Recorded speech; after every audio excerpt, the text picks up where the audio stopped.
In your book, Seven Great Apologists, you look at the methodology of seven great apologists. Can you give an overview of what you cover and why these seven apologists are not? I'm working on a larger work right now that's going to deal with a lot of different apologists. But I thought, why wait 2 or 3 years to publish the larger book? We've got some work on some really good apologists that we need to get out there. And I chose these seven apologists because each one of them uses a different, though sometimes similar, but a different way to defend the faith. And so Norman Geisler, I use him as a classical apologist, an example of a classical apologist who argues first for the existence of God using traditional arguments for God's existence. And then he gets into history to see if this God has revealed himself in history, and he gives historical evidences for Jesus' resurrection and deity and New Testament reliability. Gary Habermas, my old professor from Liberty University, I use him as an example of evidentialism, historical apologetics. He uses, though he's not opposed to traditional arguments for God's existence, he spends the bulk of his time using historical arguments for Jesus' resurrection and Jesus' deity.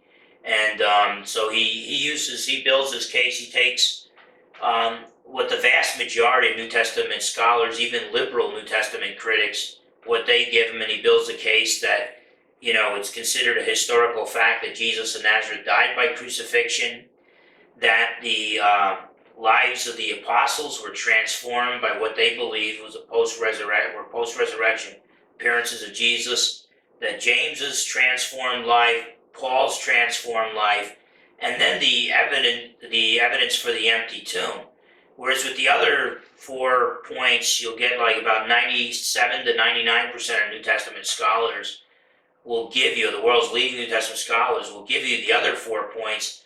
Only about 70 to 75% will give you the empty tomb, but you can argue for it based on woman being the first witnesses of the empty tomb. The fact of the matter is, a woman's testimony wasn't even allowed in a court of law back then, the 1st century AD. So there's no reason to record that unless that's what really actually happened. So Habermas uses that to build his case for Jesus' bodily resurrection. So it's an example of historical apologetics. I use the late Dr. Walter Martin, the first Bible answer man, as an example of what I call comparative religious apologetics, where he would refute the cults and the New Age movement by using a biblical refutation. And apologetics not only defends Christianity, but it refutes those who contradict, like Titus chapter 1, verse 9 says. And so I often, when we look at the way apologetic methodologies are currently classified, there's no place to classify the late Dr. Walter Martin, author of Kingdom of the Cults, and if they would just add the comparative religious apologetics category, he would fit nicely into that. Then you have Blaise Pascal, the 17th century scientist and philosopher and mathematician, and he basically understood that man, he had a high view of human reason, but a very low view of man using his reason in an unbiased manner. So he didn't trust man. And so he thought you have to pull at the strings of the heart.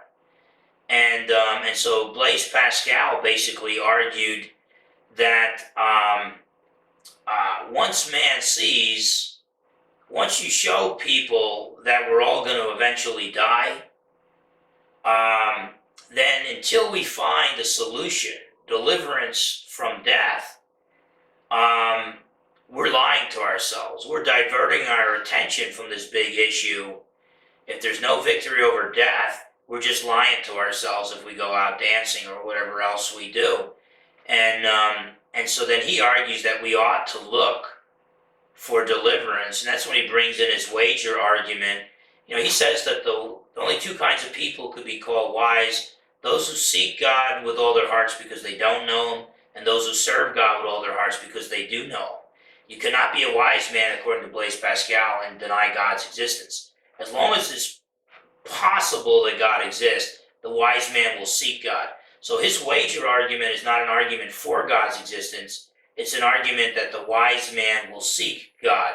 So he's basically saying that, look, if you wager your life that God exists, if you win eternity. It's infinite gain. But if you lose nothing. If you wager your life, you don't seek God, you wager your life against God. If he does exist, you lose eternity. Infinite loss. But if you win nothing. So based on the fact there's nothing to win and everything to lose, possibility of infinite loss by being an atheist, only a fool would go that route. The wise man will say, as long as there's a possibility of God existing, the possibility of infinite gain, and no possibility of loss, I'm going to seek that. I believe it was Richard Creel, the philosopher, who said that if your child got lost in the woods, and after 48 hours of searching, the sheriff came up to you and said, look, there's only a 1% chance your child is still alive. Is it okay if we call off the search? What are you going to say? You're going to say, keep searching. Even if there's only a 1% chance my child is still alive, there is still that small, those small as it may be, there's still that possibility of such great gain. Let's keep searching. So even if there's only 1% possibility of God existing, the wise man's going to continue to search for him. And that's what the wager argument's all about. And so he believes that before you look at the evidence for Christianity, the evidence for Jesus, you're either going to be biased against God or biased for God. And he's arguing that based on his wager argument, you should be biased towards God when you examine the evidence for Christianity. And then he goes into the evidence of fulfilled prophecies and the evidence for Jesus' resurrection, and even the evidence of the existence of the Jewish people throughout the centuries as evidence that Christianity is true and that Jesus is the Savior. So that's Blaise Pascal. With presuppositionalists like Gordon Clark and Cornelius Van Til,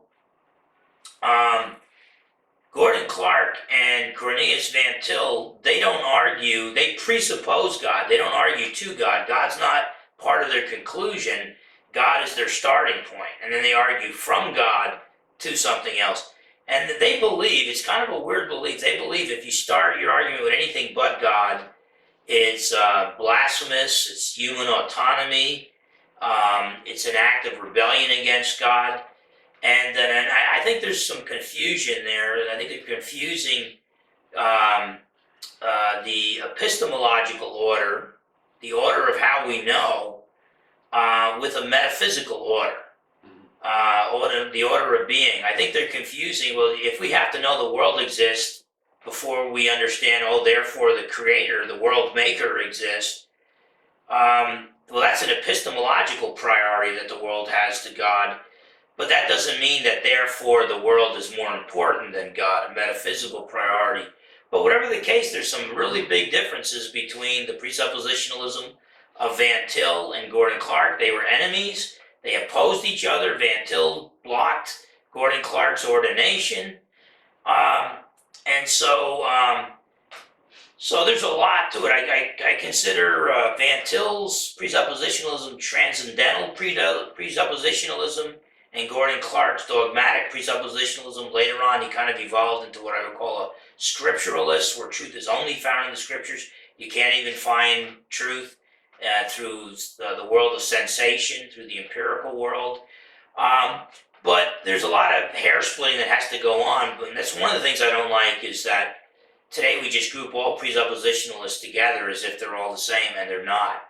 I also include a chapter on Francis Schaeffer, who was kind of a halfway house between presuppositionalism and traditional apologetics. Most people often mistake him for a presuppositionalist since he used the same terminology as his professor Cornelius Van Til, but actually he treated his Christian presupposition as not something you argue from, but as a hypothesis that is open to be tested. And so he verifies the truth of Christianity. He's a verificationalist. And I think I left somebody out. I'm trying to think. I got Schaeffer, Walter Martin, Gordon Clark, Cornelius Van Til, Blaise Pascal, Did I say Francis Schaeffer? Yeah, Norman Geisler and Gary Habermas. Okay, so I got all 7. Right. Okay, good, so Okay. I was having a hard time keeping track, so.